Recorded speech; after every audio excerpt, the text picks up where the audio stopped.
I was a historian once, gathering the relics of the Jedi, learning the ancient mysteries.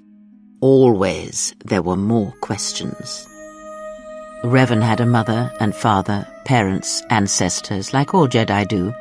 But where he was born, where he came from, I do not know, any more than I know where he walks now.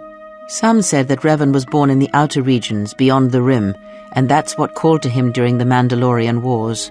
And after, it was the call of home.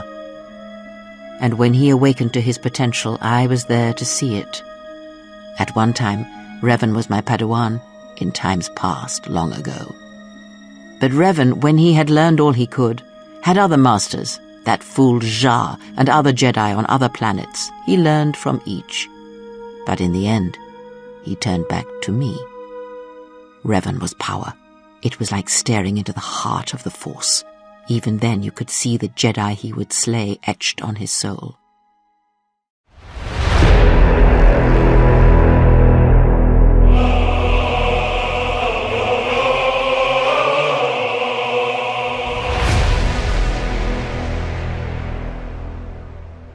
Almost a decade ago, the Mandalorians began preying on the Republic, bringing the fires of war to many planets along the Outer Rim.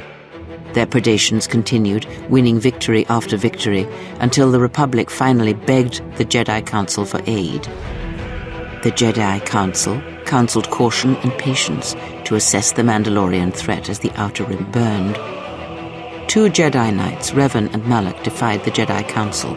They challenged the Mandalorian fierceness and brutality on the battlefield with a viciousness of their own. Revan's entrance into the conflict marked the true beginning and end of the war. It was Revan who drove the Mandalorians back into the unknown regions.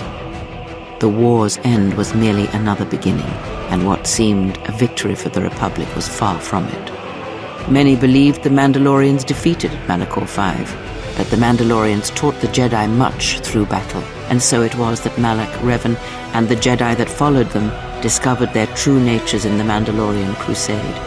One quickly learns that the Jedi Code does not give all the answers. If you are to truly understand, then you will need the contrast, not adherence to a single idea. As Revan and Malak fought the Mandalorians in battle after battle, they grew to despise weakness, just as the Mandalorians did.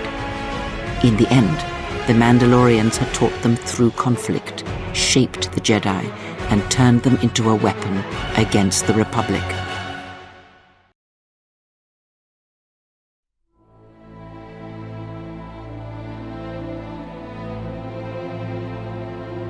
Revan and Malak, and all the Jedi that served them, turned against the Republic and the Jedi Order. Jedi fought Jedi. Revan was ambushed by the Jedi and captured. Malak continued to wage war in his master's place, inflicting terrible wounds on the Republic, wounds that bleed still. The resources of the Sith seemed limitless, the Republic's was not. Fleets of warships, soldiers, and people were lost.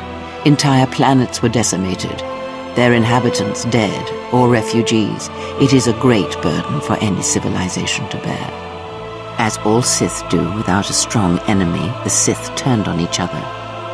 Revan escaped the Jedi and returned to finish Malak, and that was the end of the Jedi Civil War. The Jedi Civil War destroyed the Jedi. By the war's end, barely 100 Jedi remained. Many fell in battle, and many more were seduced by Revan's teachings. Many Jedi blamed the teachings of the Jedi Masters for Revan's fall, and the civil war that followed. These Jedi turned from the Jedi Order and set out to find their own truth. No one knows where these lost Jedi travel now. After defeating Malak, Revan left the Republic, and there are none who know where he has gone.